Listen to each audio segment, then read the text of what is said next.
Let me give you a brief introduction about AMP. AMP, that is Association of Muslim Professionals. We are an NGO working in the economic development and empowering the society for the past 13 years. AMP has registered offices in India, USA, UK, and Australia. Our vision is to empower the underprivileged for the greater benefit of the society, and with a vision to have a socially progressive and economically dynamic society which is advanced in education and socially progressive. Our vision is to positively impact lives of 10 million people by 2030. Now let's have a look at the achievement of ours. AMP runs its flagship programs. The major programs are school development programs, wherein we have conducted 2,800 plus skill development lectures and have connected 800 plus schools, benefiting more than 281,000 students, and 110 plus teacher training and parenting workshops have been done. Yet another program of ours is Employment Assistance Cell, which is benefiting the youth as well as the professional in terms of providing the right job to them via our portal empowerjobs.com. We also conduct job fairs and job drives. 360 plus job fairs and job drives have been done, and 21,000 plus candidates are employed. This figure is increasing, alhamdulillah. 220 employability training programs have been conducted so as to make the individuals industry skilled and have the training programs which make them available, which make them equipped with the requirement of the industry. 17,000 plus degree students benefited with these. Another program of ours is scholarship and self employment. 800 plus higher education scholarships have been granted, 860 plus orphan education, and 425 plus families have been transformed by providing them employment assistance. This is also done through our another venture, indiazakat.com, wherein we raise causes for the scholarship, medical benefits, education, and providing livelihood to the people, and have had a tremendous response for indiazakat.com. We are funding and raising causes simultaneously to benefit the society. Then we have AMP's Resource Center, wherein we are creating career counselors. 660 plus career counselors have been trained, 2,500 plus students counsel, 50 plus documentation on career guidance, and 1,500 plus career chart distribution has been done so as to have a handy information about the various career options available. Apart from this, we also have awards in partnership with the renowned educationalist, connected and awarded. 380 plus educationists have been connected. Every year, we have this awards function wherein we reward and award the educationists who are working and contributing in the field of education. 50 plus partners for skill training and job fairs, including state governments as well.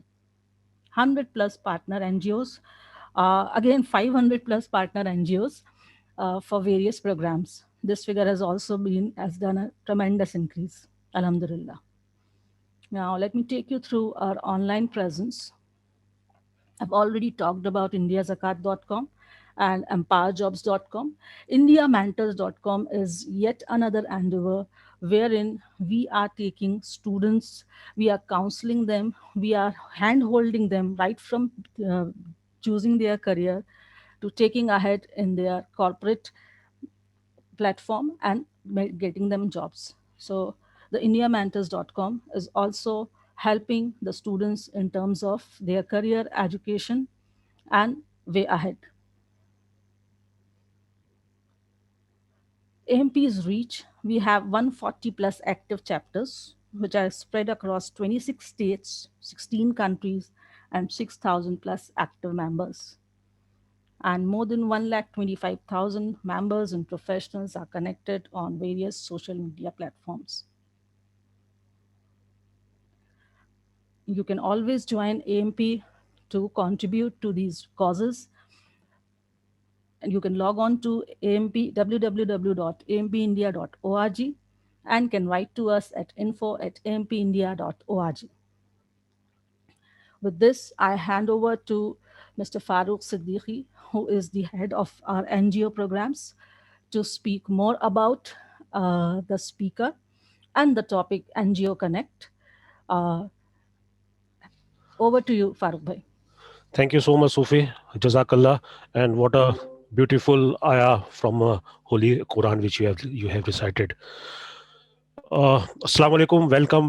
Good afternoon. I know this afternoon of a holiday, Sunday is tough, but still, thank you a lot. आप लोगों ने time वो निकाला.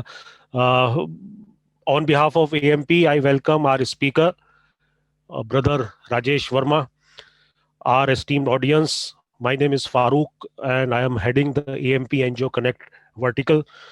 This platform was launched last year with a goal to connect that all like-minded NGOs, those who are working on education, empowerment, and employment, they come together, they join hand, and in terms of capacity building, we can work together. So that was the main motive, to draw some synergy from each other.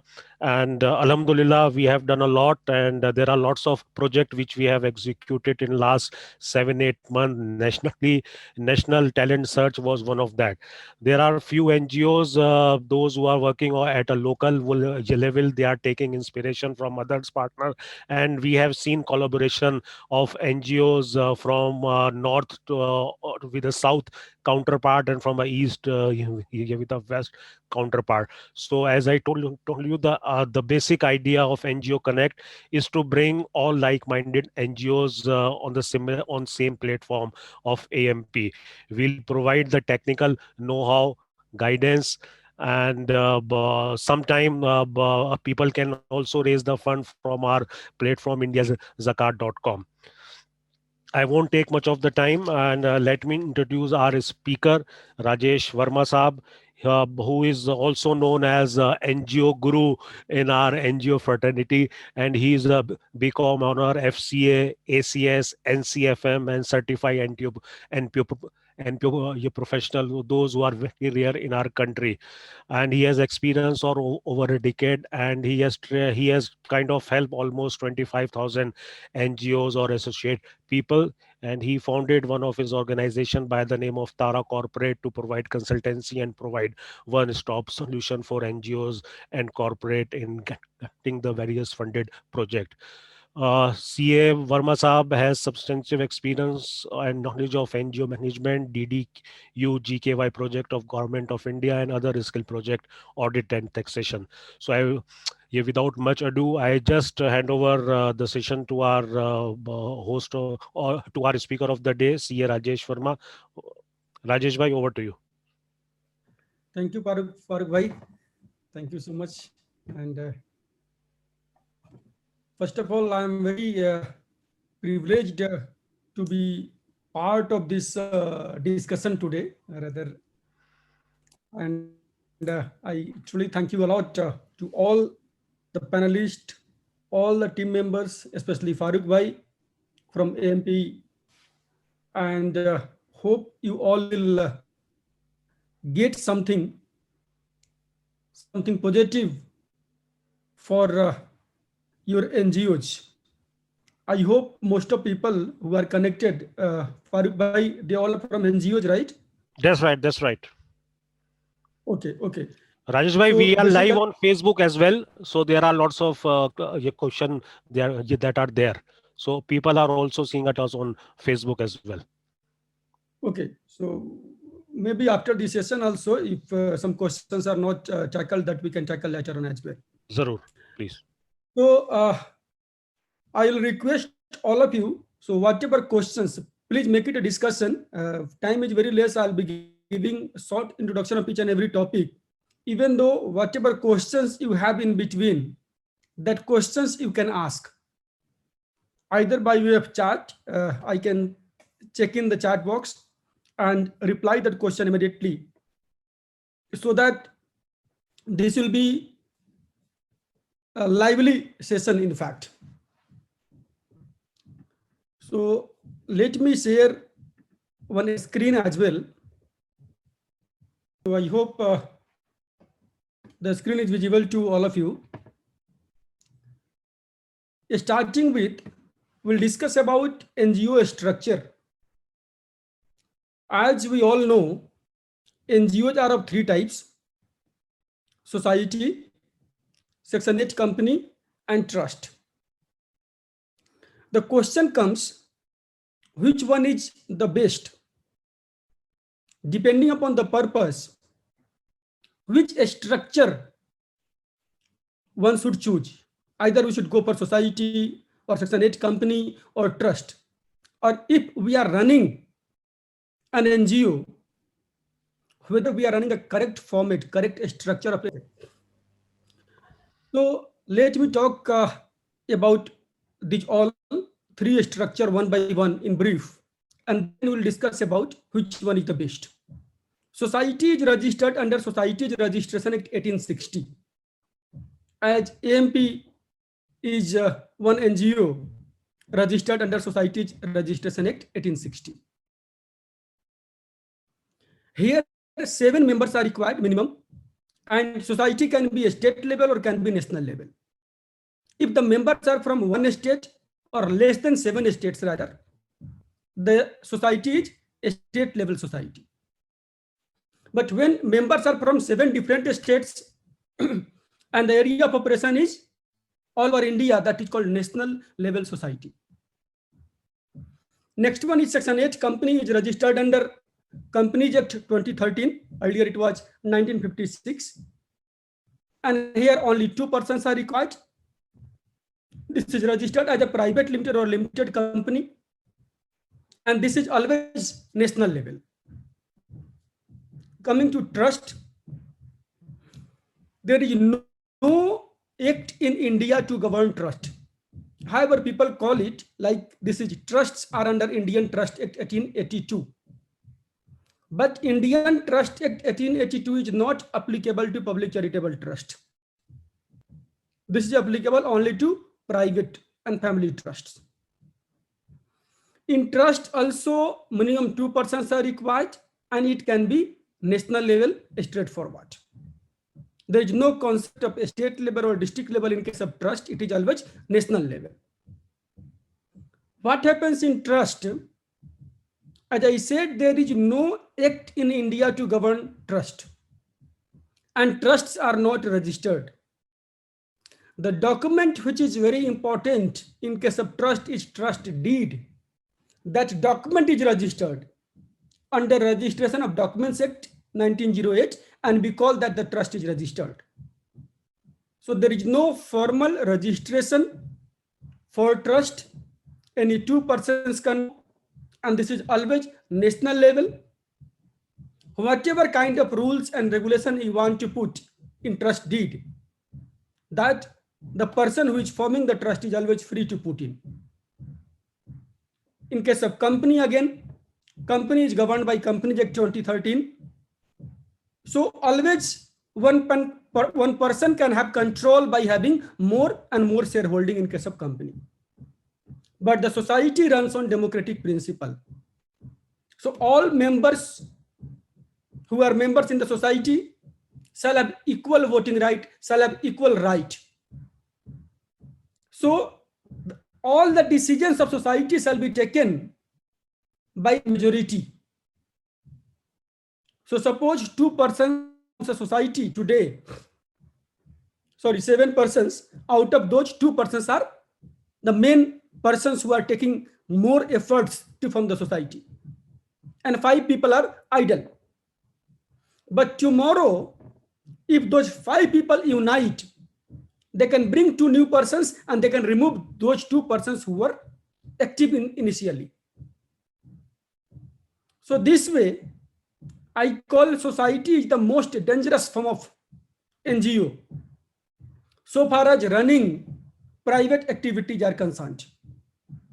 But where decisions of all are important, for example, any madrasa, any mosque, any Ram Lila committee, any cricket club, any sports club, any RWA, where decisions of all people are equally important and all are equally responsible, in that case society is better.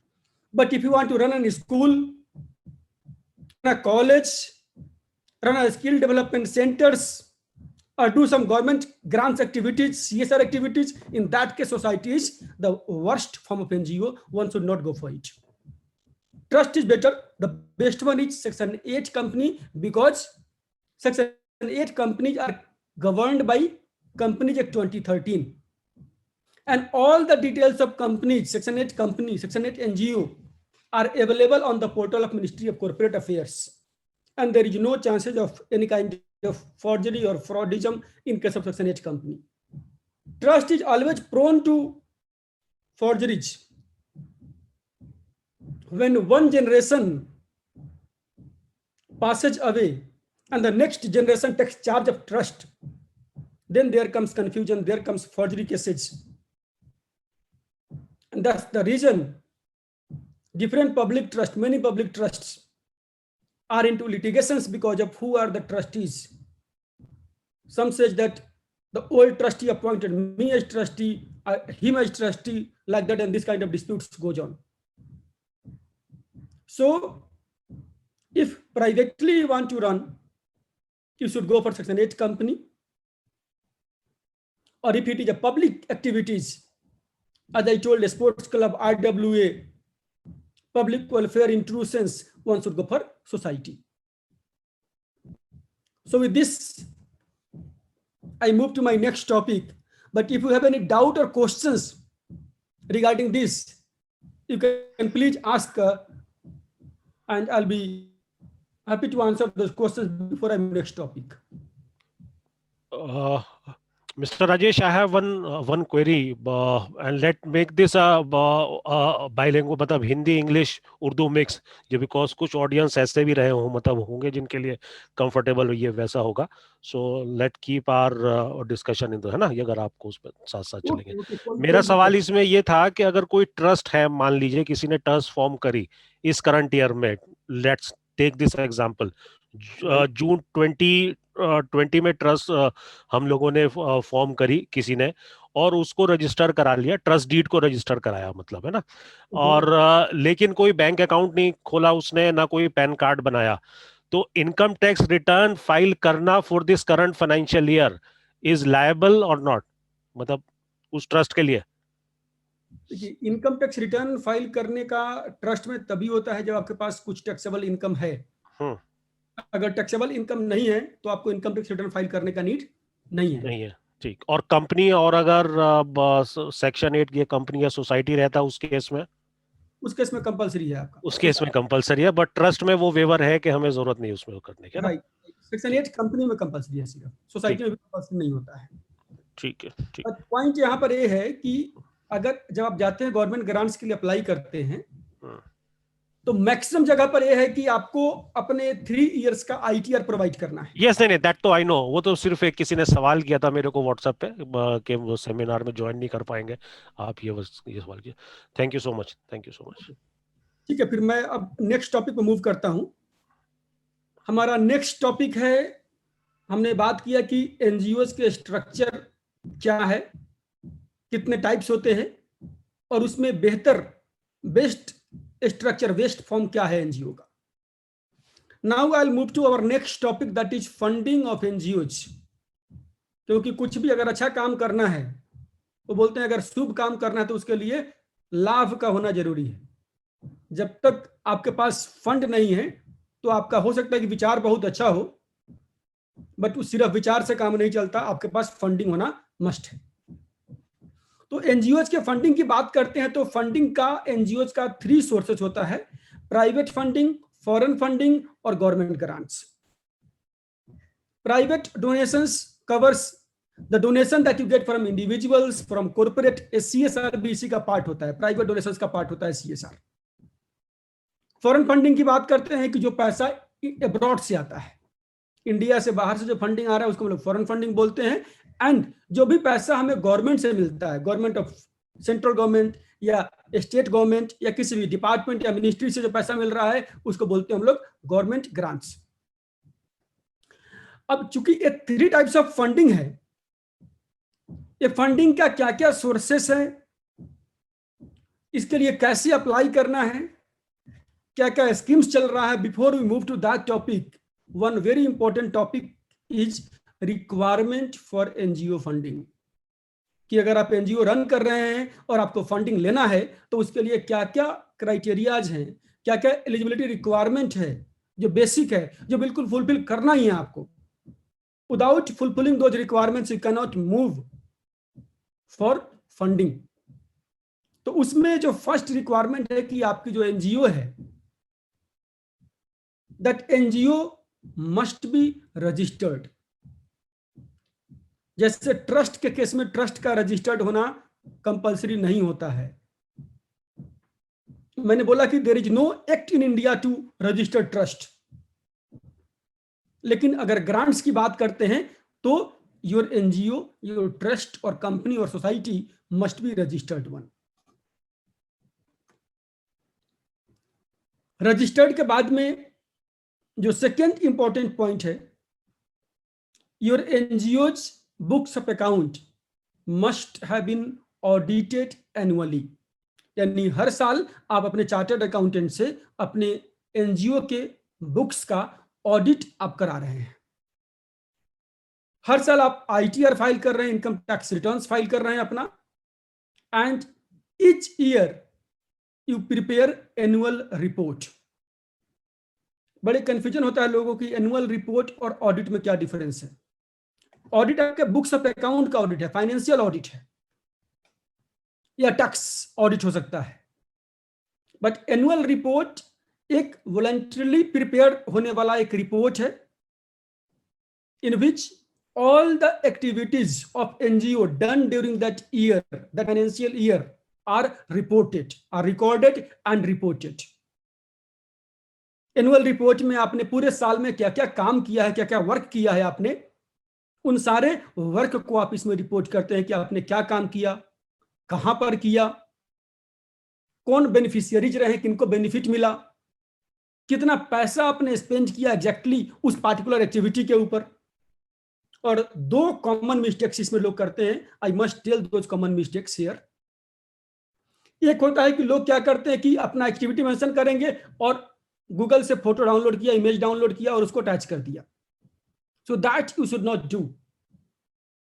आपको अपने annual report को genuine अगर आपको show करना है तो you must put some genuine photograph. और जो सेकेंड बड़ा मिस्टेक होता है कि there are disagreement between annual audit and annual report.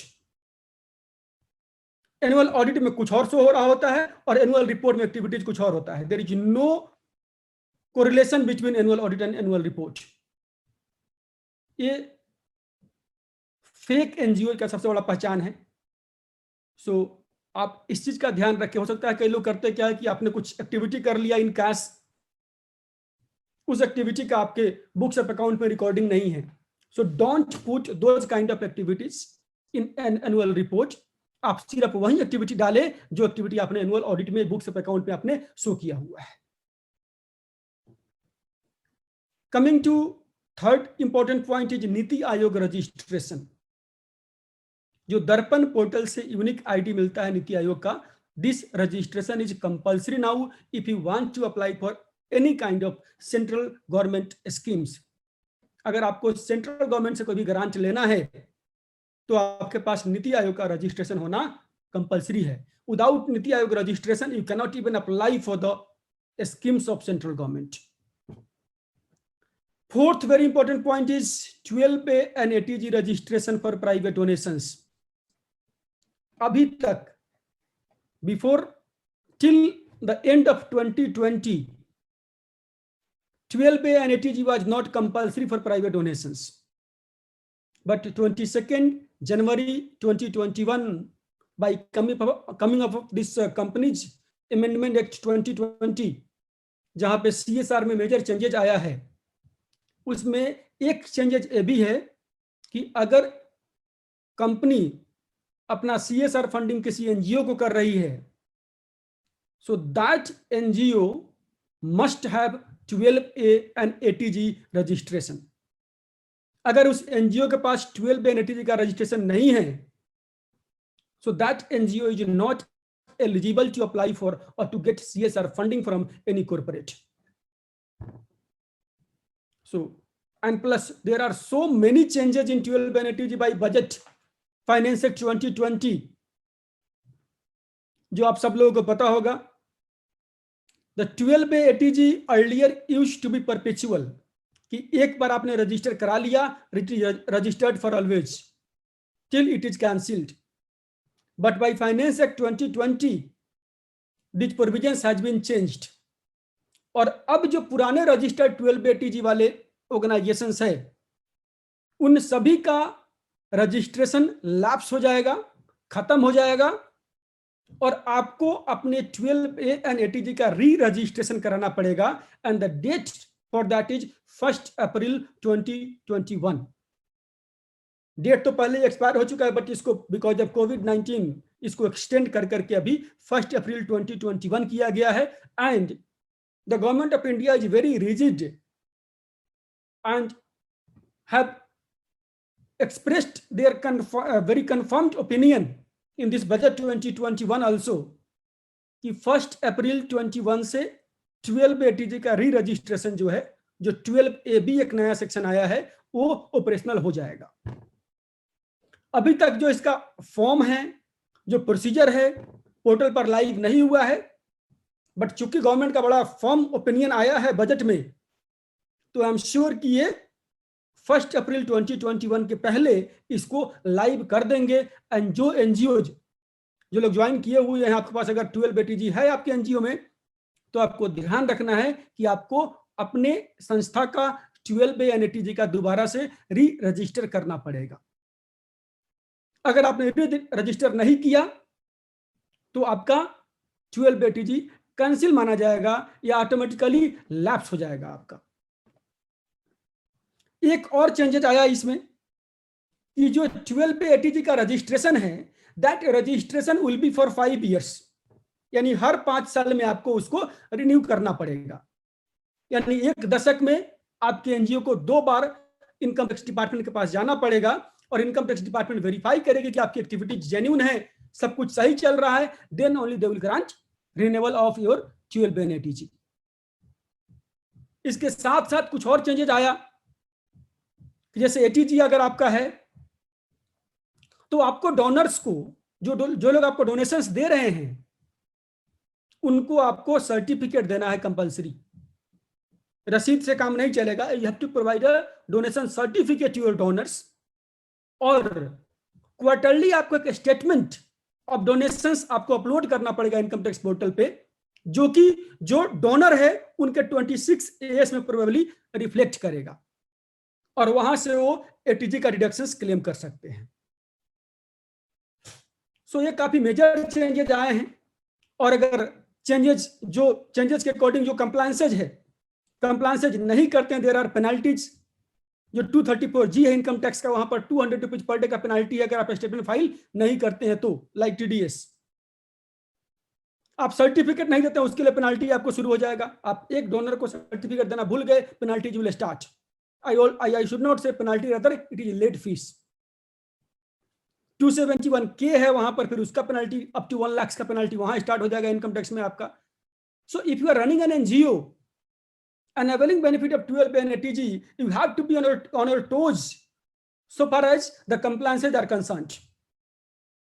आप एक भी compliances भूल गए, so very strict provisions are there.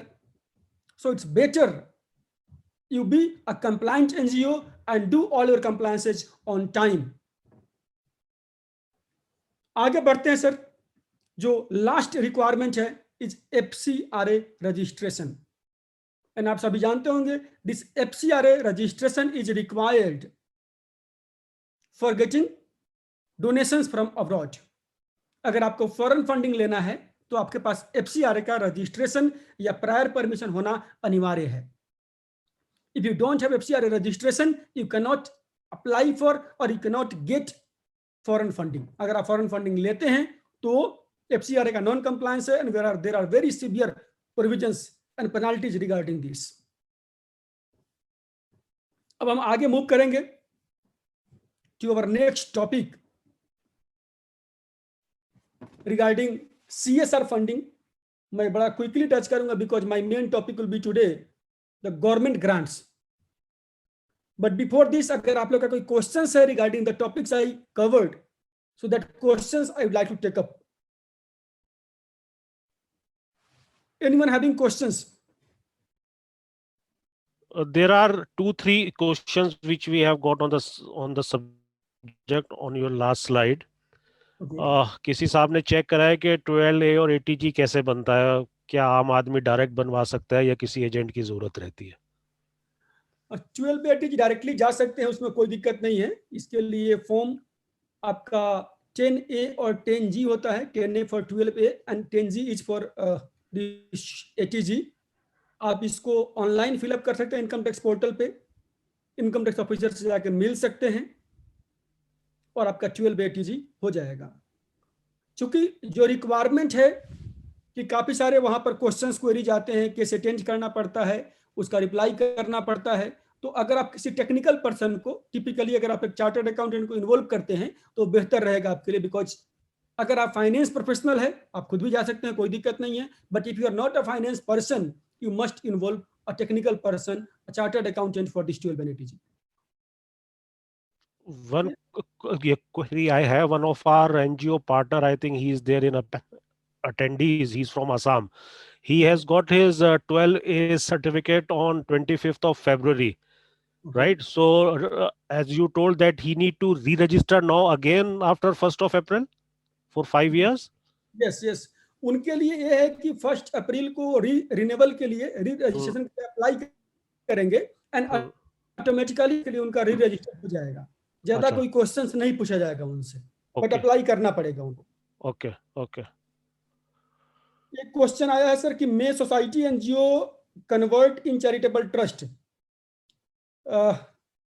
चांद मोहम्मद साहब, ये कन्वर्जन पॉसिबल नहीं होता है सोसाइटी का ट्रस्ट में या ट्रस्ट का कंपनी में। इसके लिए दूसरा रास्ता ये है कि जो आपका सोसाइटी है उसी नाम से पैरेलली आप एक ट्रस्ट या अगर कंपनी में करना चाहते तो कंपनी बनाएं आप, एंड आफ्टर 3 इयर्स आप जो अपना सोसाइटी है उसको चेक ओवर करा सकते हैं इन दैट ट्रस्ट। यानी आप मर्ज कर लेंगे सोसाइटी को ट्रस्ट में या कंपनी में, कन्वर्जन पॉसिबल नहीं होता है। मैंने 3 साल इसलिए बोला है क्योंकि 3 साल हो सकता है आपका सोसाइटी जो 3 साल पुराना हो, तो अभी आप उसमें गवर्नमेंट ग्रांट के लिए अप्लाई कर पाएंगे क्योंकि हर जगह 3 साल की रिक्वायरमेंट होती है। तो 3 साल तक आप वहां पर काम करते रहे। After 3 years immediately you take over that society in that new trust और company. How to get registered in FCRA? Sir मैं अभी FCRA टेकअप करूंगा 2 मिनट में, तो वहां पर हम लोग ये क्वेश्चन लेंगे। अब सर मैं फिर से वापस आता हूं अपने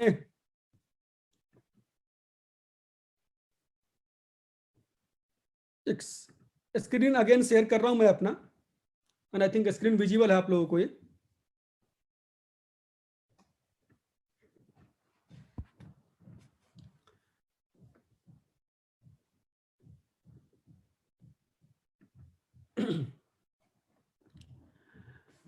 जहां तक हम लोग CSR की बात करते हैं, CSR is corporate social responsibility. CSR fund is a kind of private funding which comes from corporate।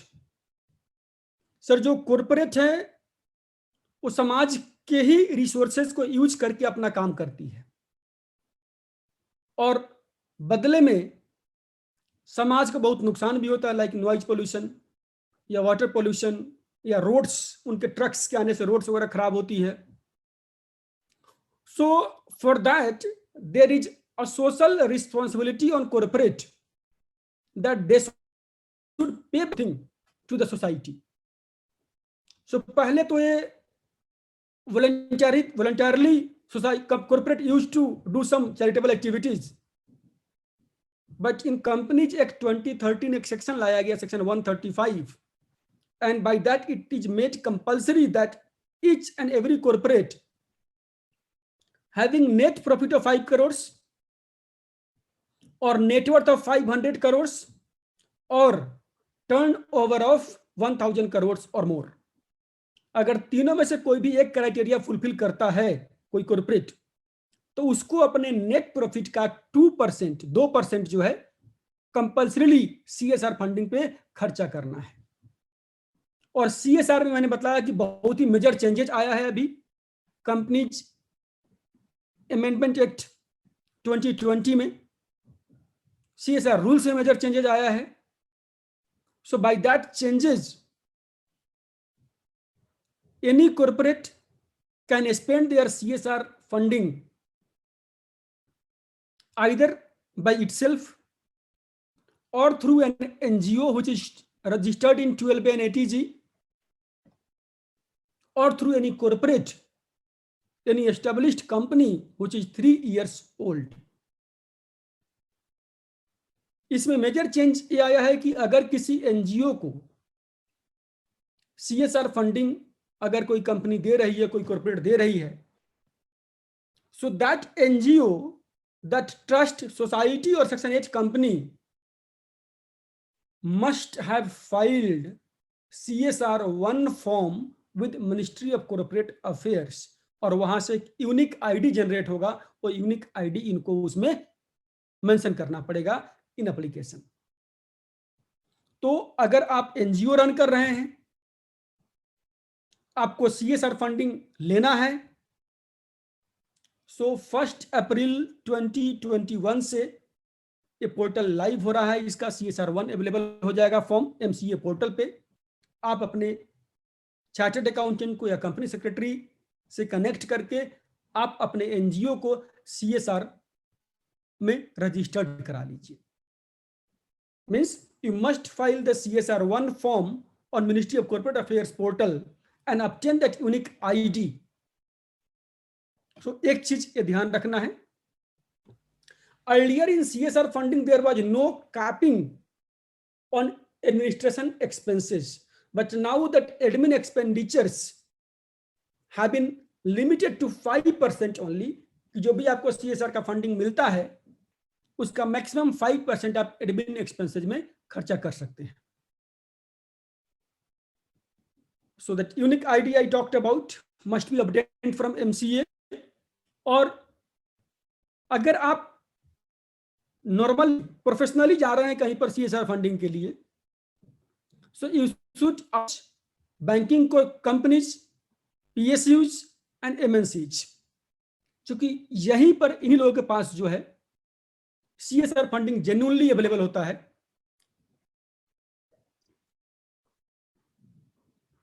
बाकी जगहों का स्टेटस और स्टोरी पता है आप सभी का, I won't comment upon that. And जहां तक सीएसआर फंडिंग के लिए अप्लाई करने की बात है, don't go through any consultant और एनी एजेंट। आप एनजीओ रन कर रहे हैं, you should move directly for CSR funding with the corporates, क्योंकि आपके बारे में आपसे बेहतर कोई दूसरा कंसल्टेंट या कोई एजेंट नहीं जान सकता। आप किसी प्रोफेशनल सर्विसेज हायर कर लीजिए किसी का भी, but exactly what you want to do, आपका इंटेंशन क्या है, ये आपसे बेहतर किसी कॉर्पोरेट को, किसी सीएसआर कमिटी को कोई और नहीं बता सकता। So if you want to take professional help, you can take this help, you can take for limited purpose of drafting the project proposals, but don't take consultancy services, professional help for representation of your NGO. So ये मेरा small guidance है। There are a lot to discuss regarding CSR funding। हमारी training programmes होती है कि CSR के लिए कहाँ कहाँ अवेलेबल है currently, like state bank of India का भी चल रहा है, ONGC का चल रहा है, अभी IOCL का चल रहा है अभी, how to apply that, so that we can discuss sometime later in our seminars if you join that. Now I'm coming to the questions, the foreign funding. Rajesh Saab, for CSR I have got two quick queries. Okay. As you told that the CSR 1 form, for CSR 1 form, is that is any criteria of a vintage, कितना पुराना NGO होना चाहिए, उसमें भी वो तीन साल वाला क्लॉज है या उसमें ऐसा कुछ नहीं है? Law is silent about that, so it means only requirement is registered कि आपका अच्छा, मतलब कोई नया भी होगा तो वो अप्लाई कर सकता है। जी, बिल्कुल बिल्कुल कर सकता है। वो डिस्क्रिशन है फिर कंपनी की, CSR वो ऑर्गेनाइजेशन की, उसको देता है नहीं देता। Right right right. And secondly, to this renewed order of capping 5% administration expenses, these 5% expenses, like is there is any restriction in terms of कितने heads में होगा? मान ले किसी NGO में 2 ही लोग हैं, फर्ज करें, है ना? अब 5% और प्रोजेक्ट है बड़ा उसमें, अब उसको फिर कैसे वो मतलब कुछ आपके पर्सनल एक्सपीरियंसेस से कि ऑर्गेनाइजेशन कैसे लेती हैं कि प्रोजेक्ट मैनेजर का सैलरी इतना कैप होता है, या कोई एक एक जर्नल स्टेटमेंट में चाह रहा था इस पे, फॉर द देखिए, बेनिफिट ऑफ आवर ऑडियंस। जो प्रोजेक्ट मैनेजर का सर, वो एडमिन एक्सपेंडिचर में नहीं आता है, that comes in charitable activities और project expenses only. Okay okay. Admin expenses तो वो हो गया जो कंपनी जो एनजीओ का अपना ऑफिस का रेंट है, ऑफिस के स्टाफ्स के सैलरी है जो डायरेक्टली प्रोजेक्ट में इन्वॉल्व नहीं है। तो जो भी लोग प्रोजेक्ट में डायरेक्टली इन्वॉल्व है उन सबका सैलरी, वहां का सारा expenditure is expenditures on project, not on admin. So वो डिपेंड करता है कि कैसे आप उसको क्लासिफाई कर रहे हैं, ये तो खैर की। ठीक ठीक, thank you. Coming to FCRA registration, एक क्वेश्चन भी था तो मैं क्विकली इसको चेकअप करूंगा। FCRA registration is online in India by filing FC3 form online on FCRA online services of ministry of home affairs. आप इसको अप्लाई कर सकते हैं। जब भी आप अप्लाई करते हैं, let me discuss first about कि आप अप्लाई कब कर सकते हैं। ये कुछ रिक्वायरमेंट है, कुछ क्राइटेरिया है। अगर आप फुलफिल करते हैं then only you should apply for FCRA registration. Your NGO must be 3 years old, must be registered, and this 3 years is not financial year wise, it is number of days of registration.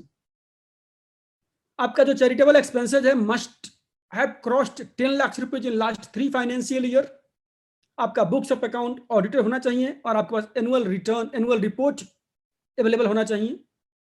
और आपका किसी प्रकार के political party से, election candidate से, media से, government servant से कोई कनेक्ट नहीं होना चाहिए एनजीओ में, और कोई भी फॉरेनर आपके बोर्ड में नहीं होना चाहिए। अगर ये सारे क्राइटेरिया आप फुलफिल कर रहे हैं तो आप ऑनलाइन अप्लाई करिए। अप्लाई करने के बाद आपके सारे मेंबर्स का, आपके एनजीओ का आईबी का इंक्वायरी होगा। आईबी की इंक्वायरी अगर पॉजिटिव आता है that your NGO activities are genuine, आपके मेंबर्स का प्रोफाइल जेन्युइन है, किसी के खिलाफ कोई क्रिमिनल रिकॉर्ड्स नहीं है किसी थाने में या कहीं पर भी, ये सारे रिपोर्ट अगर पॉजिटिव आता है, in that case IB will submit its report to FCR wing of ministry of home affairs, और वहां आपके केस के कंसीडर करके वहां से आपको 5 years के लिए एफसीआर का रजिस्ट्रेशन आपको मिल जाएगा। हर 5 साल में आपको इसको रिन्यू करना पड़ेगा, और बिना एफसीआर के आप फॉरेन फंडिंग नहीं ले सकते हैं। और बहुत सारे मेजर चेंजेस आया है 2020 में एफसीआरए में भी। जैसे पहले सबलेटिंग अलाउड था, अब सबलेटिंग बंद कर दिया गया, यानी एफसीआरए जिस ऑर्गेनाइजेशन को मिला है वो अपना पैसा किसी और एनजीओ को, किसी और ऑर्गेनाइजेशन को ट्रांसफर नहीं कर सकती। एडमिन एक्सपेंसेस पहले 50% था अलाउड, यहां पर अब 20% हो गया। और काफी इंपॉर्टेंट एक और चेंज आया है इसमें कि जो एफसीआरए अकाउंट है, earlier it was out to be open any CBS branch, जो भी पीएफएमएस एनेबल्ड ब्रांच है वहां पर आप ओपन कर सकते थे, but now it can be open only with state bank of India SBI, वो भी न्यू दिल्ली मेन ब्रांच। तो कितना आसान, कितना मुश्किल ये होगा और गवर्नमेंट ने क्यों किया है, I will not comment upon that, but yes for genuine NGO this is going to be very tough. हम बात करते हैं आगे कि अगर आपके एनजीओ का 3 years नहीं हुआ है तो भी एफसीआरए आप फॉरेन फंडिंग ले सकते हैं by obtaining prior permission from ministry of home affairs. आप यहां पर फॉरेन फंडिंग ले सकते हैं, मैं टॉपिक्स को काफी क्विकली टच कर रहा हूं क्योंकि हमारे पास समय सीमा जो टाइम लिमिट है बहुत कम है और I am already crossing the time limit, मुझे थोड़े से कुछ और टॉपिक्स कवर करना है।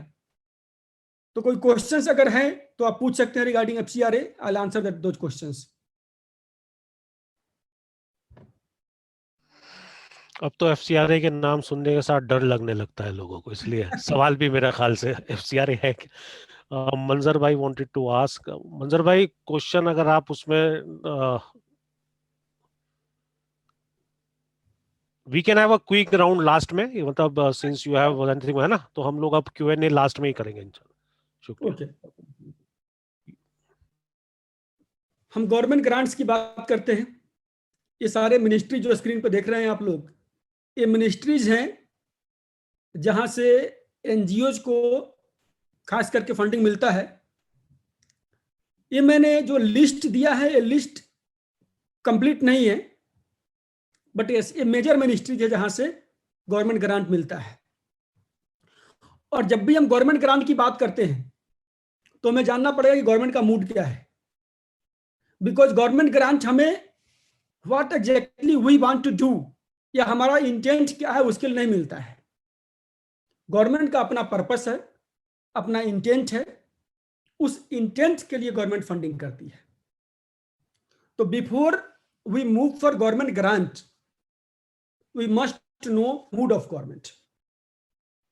जो करेंट गवर्नमेंट है सेंट्रल में, सो एग्जैक्टली जो सेंट्रल गवर्नमेंट का मूड होता है उसी मूड के अकॉर्डिंग स्टेट गवर्नमेंट का मूड भी मोल्ड होता है। Reason being major funding comes from central government. So only this topic normally takes around half an hour, but मैं क्विकली बता रहा हूं डायरेक्टली आप लोगों को कि आउटकम क्या होता है इस डिस्कशन का। The mood of government presently is a skill development in India,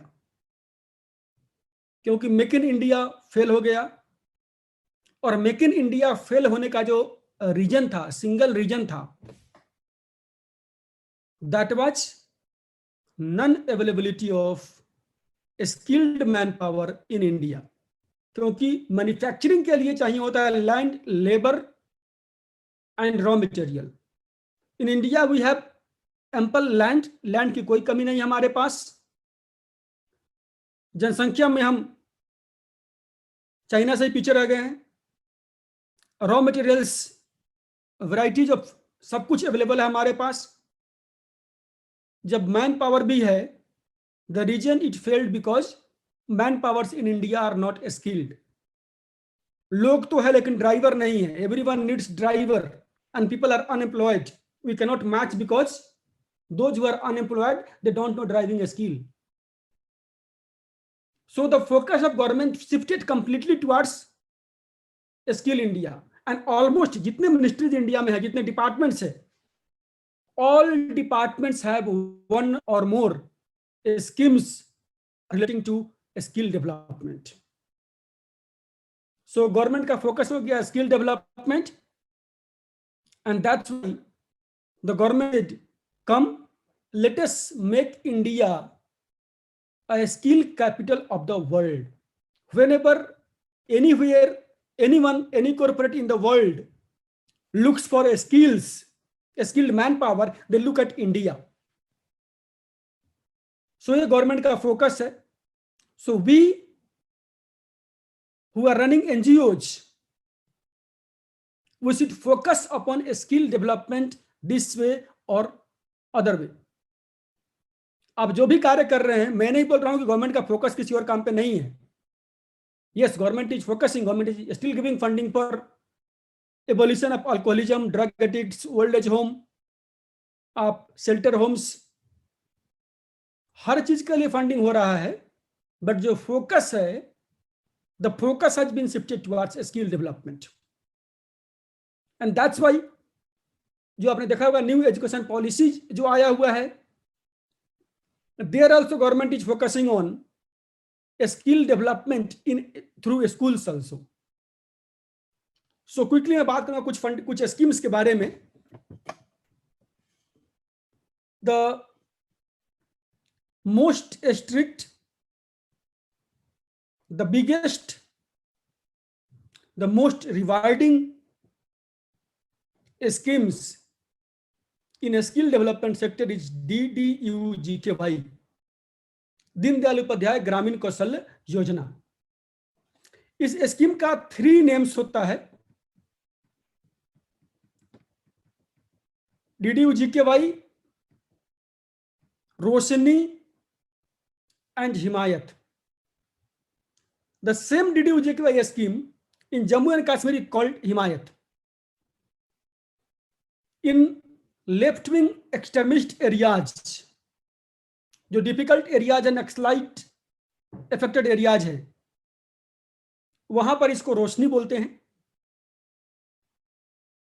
तो DDU-GKY जो स्कीम है ये मिनिस्ट्री ऑफ रूरल डेवलपमेंट का है, ग्रामीण विकास मंत्रालय का योजना है।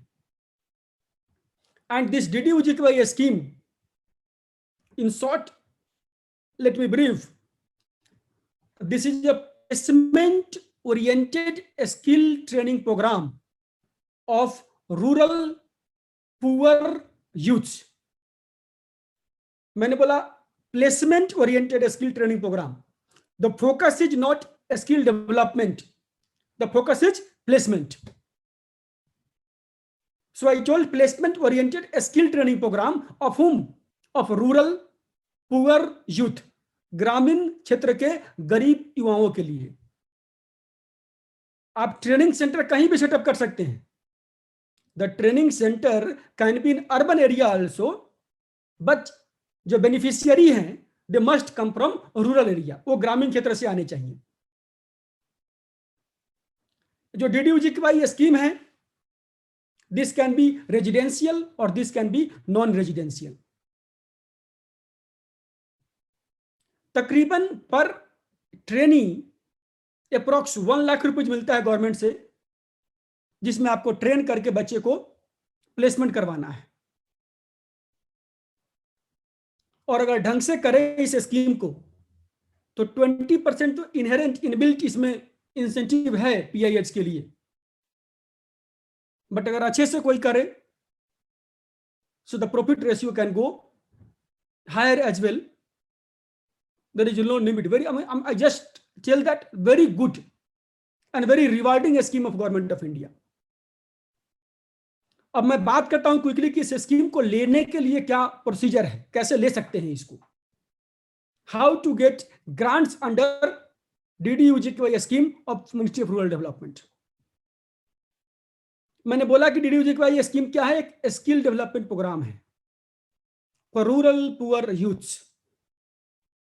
अगर आपको इस स्कीम के तहत, अंडर दिस स्कीम अगर आपको ग्रांट लेना है, if you want to avail grants funding under this scheme, तो जो आपकी NGO है या आपका कोई भी कंपनी है, पहले उसको बनना पड़ेगा PIA, यानी जो इम्पैनल्ड ऑर्गेनाइजेशन है with MOID, that organization only can apply for this grant. And जो एम्पैनलमेंट का प्रक्रिया है उसको बोलते हैं PIA registration, project implementing agency. यानी पहले आपको PIA बनना पड़ेगा, और जब आप PIA बन जाएंगे उसके बाद जैसे ही टेंडर निकलता है आप अप्लाई कर सकते हैं DDU-GKY के लिए। अभी हरियाणा में, बिहार में, अरुणाचल प्रदेश में स्कीम ओपन है, टेंडर ओपन है, और बाकी अदर स्टेट्स में भी 2-3 महीने के अंदर में हर स्टेट्स में एप्लीकेशंस इनवाइट होगा। तो PIA बनने के बाद जहां टेंडर निकलता है आप टेंडर भरते हैं, एप्लीकेशन फाइल करते हैं, आपके एप्लीकेशन का इनिशियल स्क्रीनिंग होता है, आप इनिशियल स्क्रीनिंग में पास कर जाते हैं, देन जो CTSA का टीम है, जो गवर्नमेंट का सेंट्रल टेक्निकल सपोर्ट एजेंसी है, वो CTSA का टीम आता है QA करने के लिए, क्वालिटी ऑडिट के लिए, क्वालिटी अप्रेजल के लिए।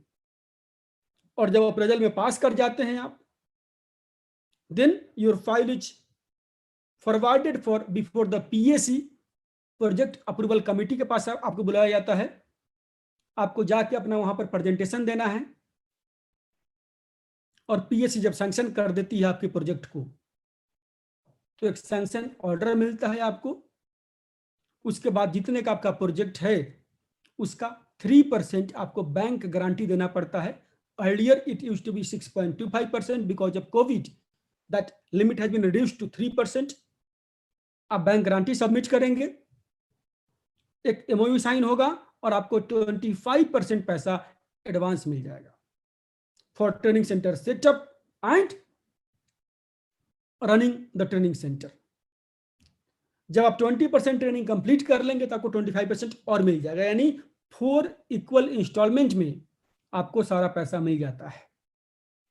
और तकरीबन 1 लाख रुपए मिलता है आपको पर स्टूडेंट के लिए, depending upon the number of months of the training. Approximately अगर 5 महीने की ट्रेनिंग है आपका तो आपको 1 लाख मिलता है पर बच्चा। एंड काफी अच्छा इंसेंटिव और सेविंग का ऑप्शन है इसमें, प्रोवाइडेड आप अच्छे से काम करते हैं, क्योंकि इसमें काम जेन्युइनली करना पड़ता है। कोई हैंकी पैंकी कुछ भी चीज इसमें अलाउड पॉसिबल नहीं है और ना अलाउड होता है। हम अब मूव करते हैं नेक्स्ट टॉपिक पर। फारूक भाई कितना टाइम हमारे पास अभी और है? जब तक आप देना चाहें हुजूर, और जब तक हमारे पार्टिसिपेंट वो रहेंगे। I think we have half an hour plus, कर सकते हैं आराम से। अच्छा ठीक है फिर तो। You just try to cover every, मतलब सारे पॉइंट जो आपके स्लाइड्स में है, मतलब I think there are 17 pages, 17 pages. मैं बहुत क्विकली कर रहा हूँ। हाँ कीजिए आप एक बार, then we will see to it, है ना। Right. It is very enlightening, आप बड़ा अच्छा बता रहे हैं, ये we don't want to miss, please go ahead. We talked about DDU-GKY। तो मिनिस्ट्री ऑफ रूरल डेवलपमेंट का प्रोजेक्ट है आपका DDU-GKY, और जिस तरीके से DDU-GKY ग्रामीण क्षेत्रों के लिए है वैसे ही एक प्रोजेक्ट है DANULM, दीनदयाल अंत्योदय योजना, नेशनल अर्बन लाइवलीहुड मिशन। जो DDU-GKY है वो NRLM का है, नेशनल रूरल लाइवलीहुड मिशन, और NULM जो है नेशनल अर्बन लाइवलीहुड मिशन का है। ये जनरली नॉन रेजिडेंशियल होता है क्योंकि अर्बन एरिया में है, एंड बिल्कुल सिमिलर है। जो लोग स्किल सेक्टर में से संबंध रखते हैं दे मस्ट बी नोइंग कि जो पैसा मिलता है वो पूरा कॉमन कॉस्ट नॉर्म्स के अकॉर्डिंग मिलता है, चाहे स्कीम का नाम कुछ भी हो।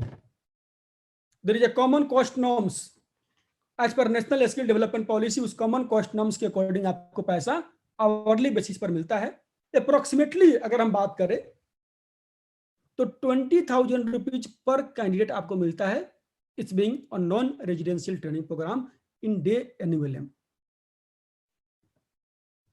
हम आगे आते हैं, जो गवर्नमेंट का मेजर फोकस आज के टाइम पे है, एंड सबसे ज्यादा स्कीम्स इस मिनिस्ट्री में है आज के तारीख में, मिनिस्ट्री ऑफ माइनॉरिटी अफेयर्स, अल्पसंख्यक कार्य मंत्रालय। बहुत सारे स्कीम्स है यहां पर। सीखो और कमाओ, लर्न एंड अर्न, उस्ताद, मानस, नई मंजिल, नई रोशनी, सीखो और कमाओ, चाहे स्कीम्स जो भी है, ये सारे स्कीम है स्किल डेवलपमेंट का स्कीम की बात कर रहा हूं मैं। These all are short term skill development program. By saying short term, I say less than 1 year. 1 साल तक के स्कीम्स, ट्रेनिंग का स्कीम्स इसमें है। एंड सीखो और कमाओ इज लाइक सिमिलर टू प्रधानमंत्री कौशल विकास योजना, PMKVY। In next page I'll be talking about this PMKVY, there I'll talk in detail। अभी बात करते हैं उस्ताद का। उस्ताद एक एंटरप्रेन्योरशिप डेवलपमेंट प्रोग्राम है जहां पर हैंडीक्राफ्ट से जुड़े जो लोग हैं, ट्रेडिशनल आर्ट्स क्राफ्ट से जुड़े जो लोग हैं, उनको ट्रेनिंग प्रोवाइड करना,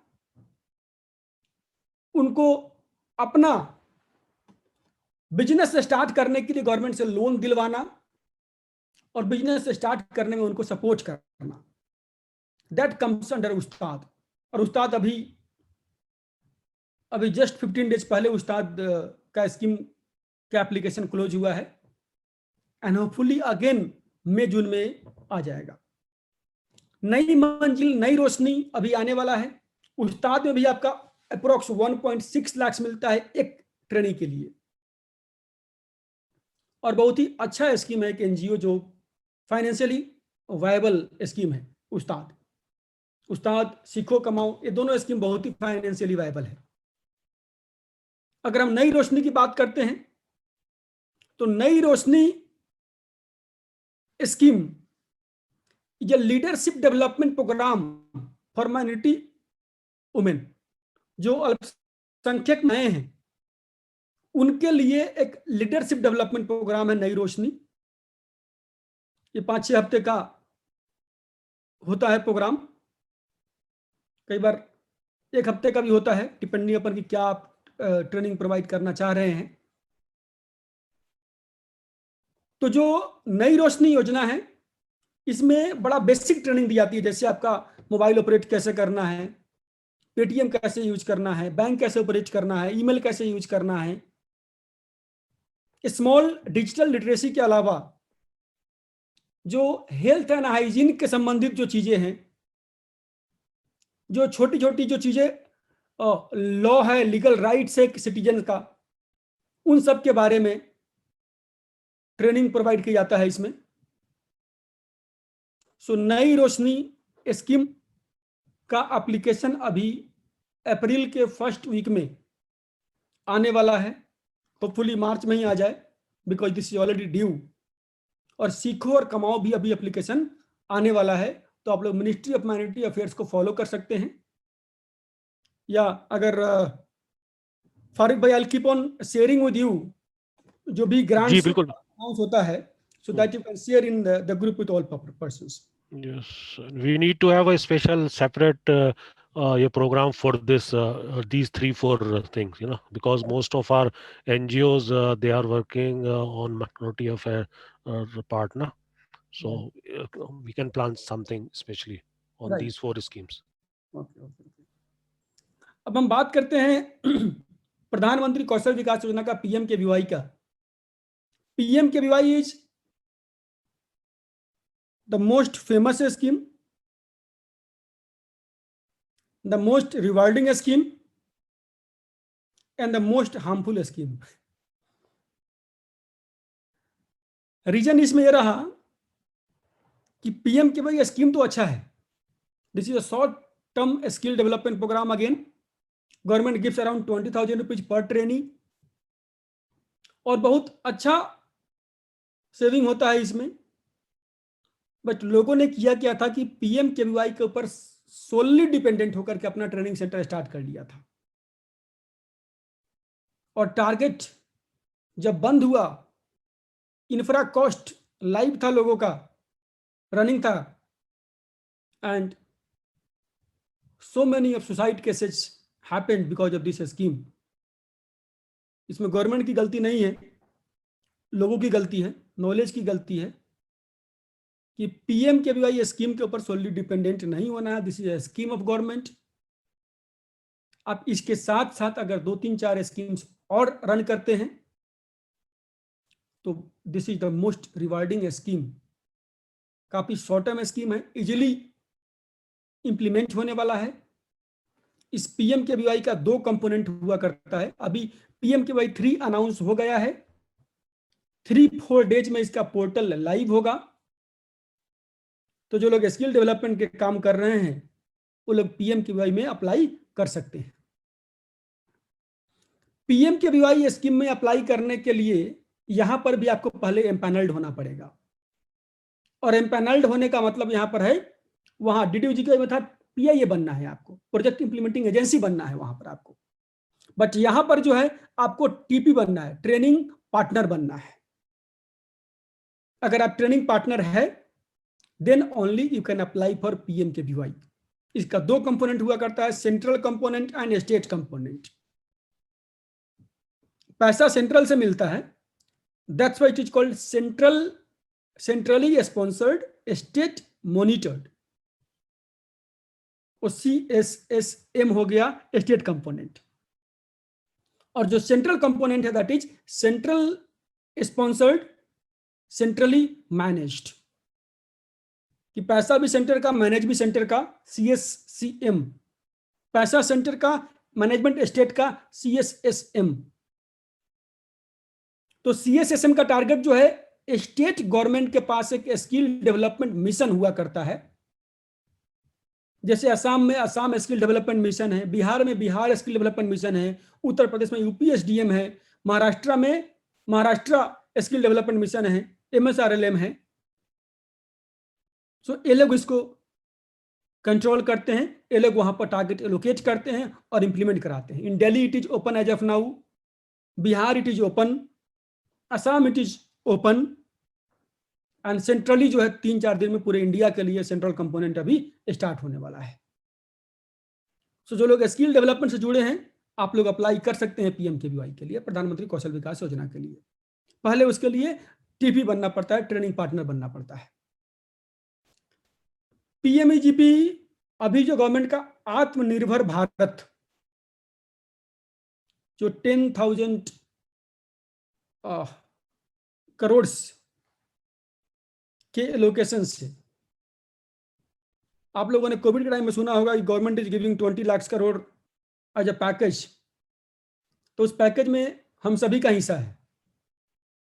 तो आप अपना हिस्सा जो है, या अपने NGOs के माध्यम से, किसी और जो काम करने के लिए इच्छुक है उनके माध्यम से अपना हिस्सा यहां से क्लेम कर सकते हैं बाय अवेलिंग PMEGP लोन, प्रधानमंत्री Rozgar Srijan Yojana, prime minister's employment generation programme. यहां पर कोई इंडिविजुअल या कोई भी रजिस्टर्ड ऑर्गेनाइजेशन अप्लाई कर सकता है। There is subsidy normally 25% for minorities, women, SC ST, 10% additional. So 35% का सब्सिडी मिलता है। यानी अगर आप 10 लाख का लोन ले रहे हैं तो आपको 6.5 लाख रुपीज ही करना है, परसेंट जो होगा वो सब्सिडी में चला गया। मैन्युफैक्चरिंग सेक्टर के लिए 25 लाख है, सर्विस सेक्टर के लिए 10 लाख का लोन है। और इसके साथ साथ there are so many schemes like tool rooms, dies, ATI, there are plenty of schemes, 23 schemes running as of now, and funding available up to 150 crore, 150 crore तक का फंडिंग अवेलेबल है मिनिस्ट्री ऑफ MSME में, एक NGO के लिए, एक व्यक्ति के लिए। If we are not having knowledge, we say there are no schemes, so we should be aware of these schemes, and as a right we must claim, we must avail these schemes and benefits. हम बात कर रहे थे सीखो और कमाओ का। Again a placement linked skill training program है for minority youth only. So इस स्कीम में 50% प्लेसमेंट गारंटी के साथ स्कीम चलाना पड़ता है। This scheme I told is about to be launched within 10-15 days. तो आप सब लोग इसके लिए तैयार हो सकते हैं। सीखो और कमाओ बहुत ही अच्छा स्कीम है। I know about these schemes, मैंने खुद भी इंप्लीमेंट किया हुआ है। नई रोशनी के बारे में मैंने बतला दिया आप लोगों को इन डिटेल। सो ये था बेसिकली, मैंने काफी क्विकली कवर अप किया है सारी चीजों को। और इतना ही नहीं है, अगर मैं आज का बात करूं, चूंकि मुझे आज आप लोगों के साथ बात करना था, तो मैं study I was checking 157 schemes are running currently live है जहां पर अप्लाई कर सकते हैं। सो आप सभी NGOs आप लोग आगे आइए। स्पेशली माइनॉरिटी डेवलपमेंट के लिए बहुत सारे स्कीम्स हैं, उन स्कीम्स के ऊपर और अदर स्कीम्स हैं उन के ऊपर, why to segregate in one segment only. हर तरीके के स्कीम्स में आप लोग आगे बढ़िए। और ग्रांट्स बहुत सारा अवेलेबल है, अवेल करिए। और my best wishes are always with all of you. Farooq भाई। थैंक यू राजेश भाई, बहुत बहुत शुक्रिया आपका, and it was quite enlightening. और मेरे ख्याल से जो एनजीओ में से जुड़ा हुआ भी नहीं होगा, वो आज आपकी प्रेजेंटेशन के बाद उसके जहन में उसने कम से कम आज +2 लेवल वाला तो मतलब क्लियरेंस आ गया उसके दिमाग में। आपके सेकंड सेशन में ग्रेजुएट भी हो जाएगा इंसान, ये अगर मतलब अटेंड करेगा। अब I think we should come on the Q&A session quickly. मेरे पे खुद पे 2-3 सवाल हैं, if we could cover these first. Can you please guide, मैं बैकवर्ड चलूंगा इसमें। माइनॉरिटी अफेयर्स की जो स्कीम्स हैं, नई रोशनी, नई मंजिल, उस्ताद और सीखो और कमाओ, जैसे आपने डीडीयू के GKY में बताया था, it was around close to 1 lakh per student support which government give. तो इसमें थोड़ा सा एक रफ ब्रेकअप अगर बता पाए स्कीम वाइज कितना रहता है? इसमें अप्रोक्स 20,000 रुपीज अच्छा, इसमें सीखो और सीखो और कमाओ में। कमाओ में, जी जी। उस्ताद में 1.6 लाख है। ओके। और नई रोशनी में एक बड़ा छोटा प्रोग्राम है, 1 हफ्ते का हाँ प्रोग्राम है, जी। वहां पर 5,000 मिलता है पर बेनिफिशियरी। और नई मंजिल में? नई मंजिल में जो अमाउंट है वो तकरीबन 15 से 20 हजार होता है वहां पर। 15 से, ठीक है। ये सब रफ रफ फिगर्स हैं, ठीक है, थैंक यू सो मच। एक चीज मैं और जानना चाह रहा था, इफ एनी फैसिलिटेटर, जिसको आप ट्रेनिंग प्रोवाइडर कहिए या सर्विस प्रोवाइडर या पार्टनर कहें, एक ही इंफ्रास्ट्रक्चर से can we run multiple government scheme? मान लीजिए मेरे पे, मैं एक एनजीओ हूँ and I have a building, मेरे पे एक इंफ्रास्ट्रक्चर है, वहां से मैं DDU GKY भी चला सकता हूँ, मिनिस्ट्री का, गवर्नमेंट की मैं बात कर रहा हूँ, वो मतलब कर रहा हूँ, तो वो पॉसिबल है या नहीं है? आपको सेग्रीगेट करना पड़ेगा कि कौन सा एरिया किसके लिए यूज कर रहे हैं। और अच्छा। होता है, देखिए DDUG के भाई तो काफी डेडिकेटेड स्कीम है। अच्छा, DDUG के लिए आपको एरिया सेग्रीगेट करना पड़ेगा क्योंकि वो 3 साल चल। डेडिकेटेड स्पेस चाहिए, मतलब उस ट्रेनिंग हॉल, उस लैब में कोई दूसरा प्रोजेक्ट फिर रन नहीं कर सकते, इज इट? बाकी जो दूसरा स्कीम्स है वो सारा स्कीम शॉर्ट टर्म, जैसे PM के आपका 4 महीने में खत्म हो जाए, तो 4 मंथ्स के बाद उसमें दूसरा शुरू करिए, और वो करेंगे तभी तभी तभी सक्सेस हो पाएंगे। Okay okay, thank you. चले, I think we should go to the Q&A window एक बार। Should I read or you will see on your own? बताएं सर, जैसे कन्वीनियंट हो। Answering. What should be the best structure to run education and employment NGO for one special community? We should go for trust और Section 8 company. Society तो बिल्कुल भी नहीं करना है, इसके लिए आप ट्रस्ट या सोसाइटी कर सकते हैं। दूसरा क्वेश्चन है सर, 12A और ATG कैसे बनता है, क्या आम आदमी डायरेक्ट बनवा सकता है? आंसर मैं कर चुका हूं जी। The question is, we are 10-year-old NGO in submitted projects to very reputed organizations like SBI Foundation, Tata's, etc. Normally, response is very slow. I'm told success rate is extremely low, maybe 0.5%. This very discouraging. Sir इसमें आपका जो project drafting है वो drafting काफी week रहा होगा, otherwise 100% response तो आता है। और उसके बाद सक्सेस डिपेंड करता है कि आपका प्रेजेंटेशन रिप्रेजेंटेशन कैसा है। और मैंने बोला है कि आपसे बेहतर कोई आपके एनजीओ को रिप्रेजेंट नहीं कर सकता। सो बेहतर ये होता होगा कि आप खुद ही रिप्रेजेंट करें अपने एनजीओ को। इसके लिए हो गया। नेक्स्ट है sir, getting funding is more difficult for smaller NGOs. Small NGOs are filtered out on the criteria of past scale of operation, completing the prescribed formats by donor. इसमें sir अपने NGO का turnover आप increase कर सकते हैं। There are so many ways to increase turnover that we can discuss later on, but yes, अपना turnover increase करके आप कर सकते हैं, डिफिकल्ट नहीं है। आपको इसके लिए कुछ सपोर्ट चाहिए तो I am available for this. Mirza Mobin ji, any last date for registration? I am told it's up to June 21। Yes, June 21 last date है, करेक्ट सुना है आपने।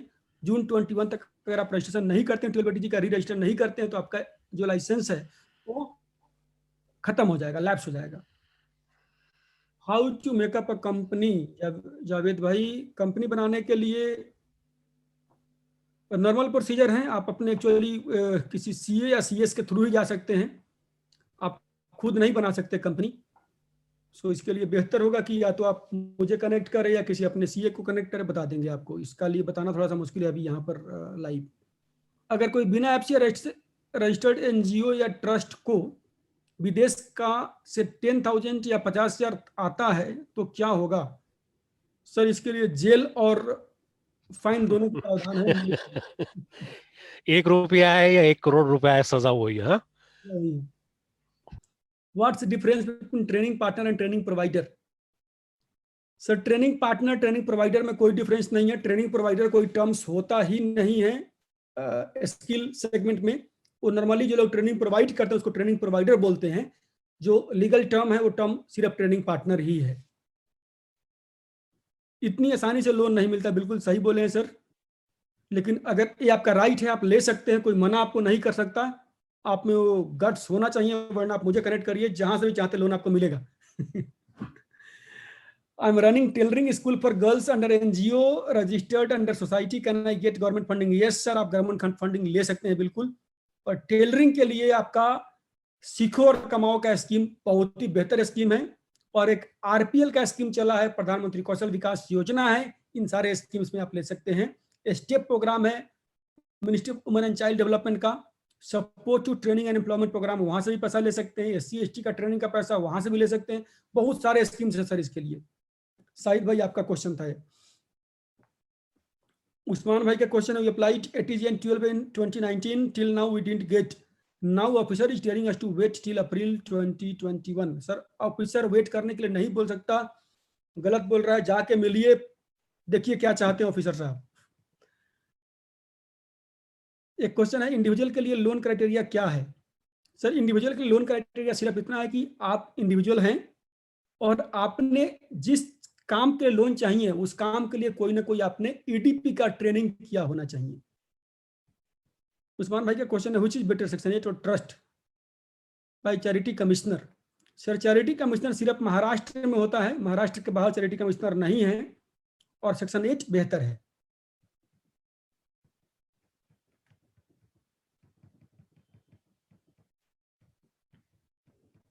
नेक्स्ट क्वेश्चन है जिन जी का, what is the difference between training? अच्छा वो क्वेश्चन मैंने answer कर दिया। आई थिंक सर हमने सारा कवर कर लिया। ये स्टार्ट से फिर आ जा रहा है। फारूक भाई आई थिंक दो सवाल इसमें नए आए हैं। If one board member is NRI, is it acceptable? आपने फॉरेनर के लिए मना करा है, एनआरआई हो सकते हैं? एनआरआई हो सकते हैं। उसकी भी कोई लिमिट है, कोई कैप है नंबर ऑफ बोर्ड मेंबर्स में? एनआरआई के लिए कोई दिक्कत नहीं है। एनआरआई इंडियन सिटीजन है। अच्छा, अगर कोई सोसाइटी ऐसी फॉर्म करी जाए जिसमें 7 लोग एनआरआई हैं, that can be done? Yes, society form करने में कोई इशू नहीं है। ओनली एफसीआरए फंडिंग के लिए उसमें कुछ इशू होगा? जी, एफसीआरए मिलेगा ही नहीं। अच्छा, एफसीआरए मिलेगा ही नहीं, इट शुड बी। एनआरआई या नॉर्मल नॉन रेजिडेंट, एनआरआई में कोई दिक्कत नहीं है सर। अच्छा, एनआरआई में दिक्कत नहीं है? एनआरआई तो इंडियन ही है। जी जी जी, ठीक है, वही उनसे बोला। एक एनोनिमस अटेंडी ही wanted to ask 12A ATG बनवाने में कितना पैसा जेन्युइनली लगता है? ये सरकारी फीस पूछ रहे हैं मेरे ख्याल से। सरकारी फीस 0। सरकारी फीस 0। और कंसल्टेंट की फीस इन जनरल? डिपेंड करता है कौन से स्टेट का है। Okay okay. महाराष्ट्र का बताइए, दिल्ली और महाराष्ट्र। महाराष्ट्र का 1,10,000, दिल्ली का 75,000, ओके। 2 लाख है।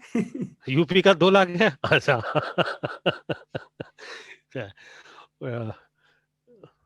Okay. There are some question in chat room as well. आपने शुरुआत में कहा था तो कुछ भाइयों ने वहां से देखा। Should we go there? आप करेंगे या मैं आपको बताता रहूं बीच में से जो इंपॉर्टेंट है? मैं देख लेता हूँ। एक क्वेश्चन है, how to empanel our NGO at PIA और टीपी? पीआईए और टीपी एम्पैनल करने के लिए, इसके लिए स्पेसिफिक सर अलग से पूरी डिटेल्ड डिस्कशन होती है। आप वहां जा सकते हैं या फिर इस के बाद आप मेरे कनेक्ट कर सकते हैं, मैं गाइड कर दूंगा, क्योंकि काफी लंबा हो जाएगा वो। नॉर्मली ऐसे DDU-GKY का पोर्टल है, टीपी के लिए स्मार्ट पोर्टल है NHDC का, वहां पर जाके हम रजिस्टर करते हैं। बट इतना आसान नहीं है।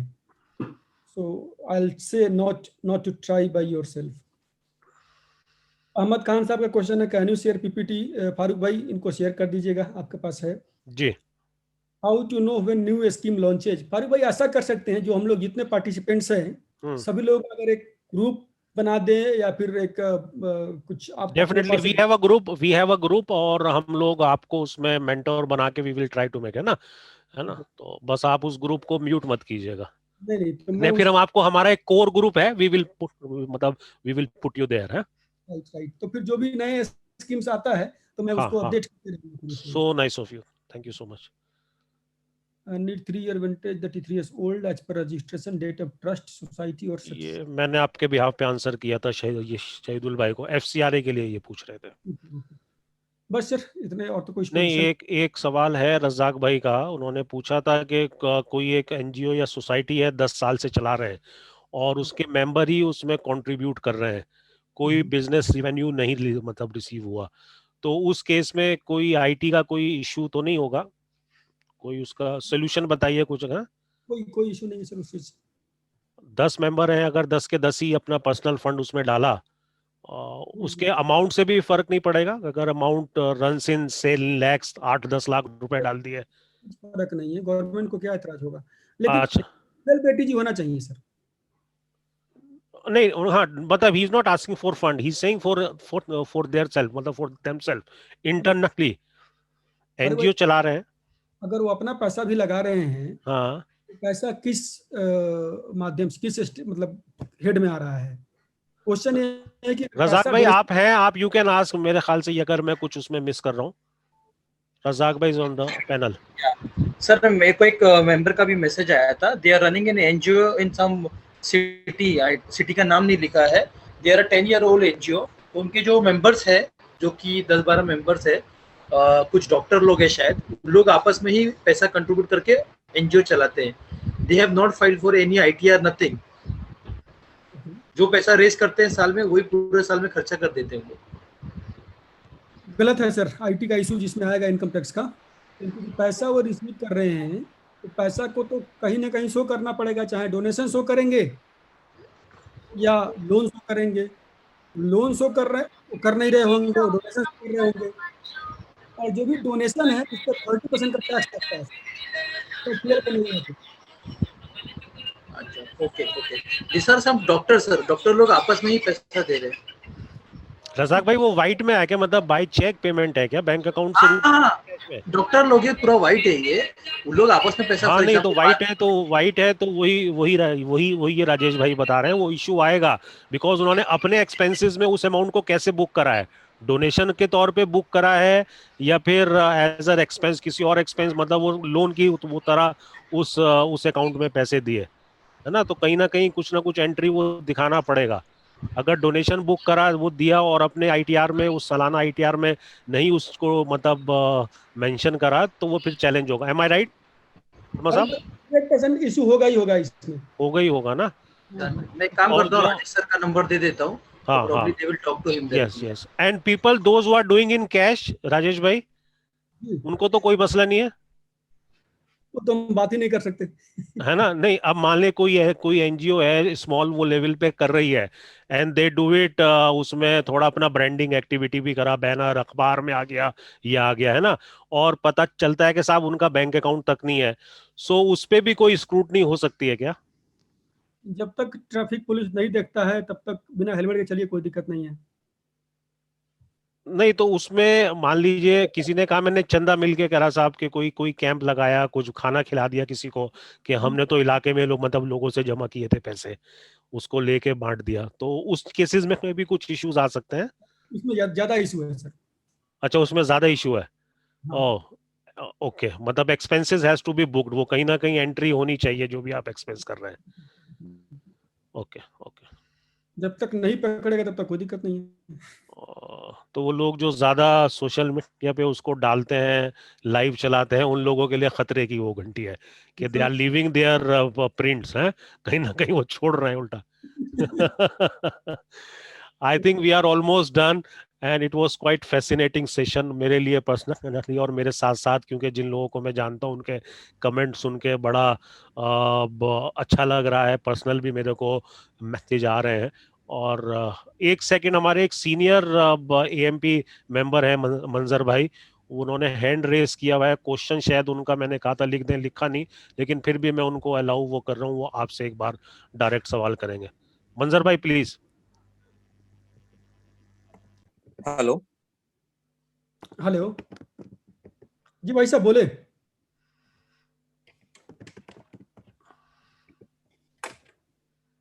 हेलो। मैंने कहा thank you so much to the power infinity, कि बहुत सी बातें मुझे खुद पता नहीं जो आपने बताया अभी। मैं चाहूंगा कि आपका जो ये पार्ट है ना, I hope you are here, can you hear me? Yes yes. आपने जो बताया ना, बहुत सारे पार्ट्स हैं। तो अभी हमारा जो मकसद है ना कि हमें उस एरिया में काम करना है जो भी आपने देखा। इनफैक्ट वो माइनॉरिटी अफेयर वाला बता रहे थे, 4-5 पॉइंट मुझे अच्छा लगा। तो उसके बारे में थोड़ा डिटेल से कोई अगर मतलब आप पावर पॉइंट बना के दें, या फिर आप कभी भी आपको लगे कि हाँ आप फ्री हो सकते हैं, मुझे उसके बारे में जानना है डिटेल में। क्योंकि मैं अभी ईस्टर्न इंडिया में हूँ, यहाँ पे वेस्ट बंगाल कोलकाता में बहुत सारा ऐसा एरिया है जहाँ बिल्कुल नेग्लेक्टेड है, जहाँ पे हम लोग काम करना चाहते हैं इस तरह से काम जो भी आपने बताया, ताकि उनको भला हो जाए। तो उसके बारे में मैं डिटेल जानना चाहूंगा। जब भी आपको आराम हो आप बता दीजिए फारूक भाई को, हम लोग मीटिंग कर लेंगे, जैसे भी करके भी करके इंशाल्लाह। हम ये चाहते हैं एट द अर्लीस्ट मैं शुरू करना चाहता हूँ। हम लोग काम कर रहे हैं ग्राउंड लेवल पे, हमने जगह वगैरह सिलेक्शन कर लिया है, हमने वहाँ पे स्कूल के लिए तैयारी की है, हमें वहाँ पे कोचिंग वगैरह दे रहे हैं। बट हम इसे अच्छे बड़े पैमाने पे करना चाहते हैं ताकि बच्चों का भला हो जाए। बिकॉज जो टियर 3 या गांव में रहते हैं, टाउन में रहते हैं ना, वो बच्चे टियर 1 सिटीज से कंपेयर नहीं कर पाते बिकॉज ऑफ वेरियस रीजन। हम उस गैप को फिल अप करना चाहते हैं। तो इसके लिए आपको जो लगता है सही है, उस तरह से जो योजनाएं वगैरह है बहुत सारी, तो उसके बारे में आप जब बताएंगे मैं जानना चाहता हूँ उसके बारे में, जब भी एनी टाइम। कर लेंगे सर कनेक्ट हम लोग। नई मंजिल उसी के लिए है जो आप बोल रहे हैं।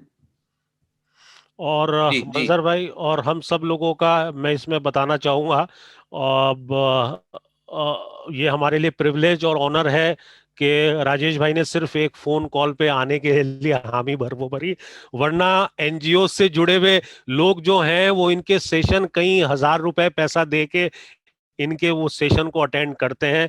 आप ने लास्ट वीक भी ट्रैवल कर रहे थे और मतलब हिंदुस्तान के हर कोने कोने में जाके इनके सेशन वो रहते हैं। आप इनके फेसबुक पेज या कहीं पर भी जाके देखेगा, मेरे ख्याल से वो मथुरा जैसा कैसी जगह वो जगह पर भी सेशन हो रहे हैं, तो वहां पर भी उसकी फीस 1000 रुपीज में है पर पार्टिसिपेंट, है ना। तो ये हम लोगों के लिए बड़ा ऑनर है। और जैसे ही इनको पता चला ईएमपी के बारे में, और ख़ास तौर से हमारी वो चीज़ के हम लोग वॉलेंटरली इस सब चीज़ों में जुड़े हुए हैं ऑल अक्रॉस वर्ल्ड से, तो फिर मेरे को वर्मा साहब ने कहा कि जब आप लोग भी ये सिर्फ खुदा के लिए और ऊपर वाले के लिए काम ये कर रहे हैं, तो भाई फिर मेरे लिए भी कुछ नहीं ये बनता, और भगवान मेरे को दूसरे सोर्सेज से कमाएगा। और मैं अपना ज्ञान एएमपी के लोगों के साथ और उनके एनजीओ कनेक्ट के नेटवर्क के लोगों से के साथ बांटना चाहूँगा। वर्मा साहब बहुत बहुत शुक्रिया आपका, काफ़ी वक्त लिया। और मैं इंशाल्लाह ज़रूर आपको हम लोग दोबारा इनवाइट करेंगे और कुछ के वो किसी स्पेसिफिक सेशन पे, and I will be in touch. We have got a robust group of AMP NGO connect network, जिसमें हमारे पास कश्मीर से कन्याकुमारी तक, गुजरात से आसाम तक की एनजीओ जुड़ी हुई हैं। तो आपको उनके साथ कनेक्ट कराएंगे। किसी को कोई भी प्रोफेशनल हेल्प या सपोर्ट वो चाहिए होगी, I hope you will act as our mentor, and inshallah we'll have another session soon. Now I hand over a session to Sufia for the final closure. Sufi, if you're there. Yeah. Thank you so much. Farooq Bhai. Thank you, Mr. Verma. It was indeed a very valuable and informative session.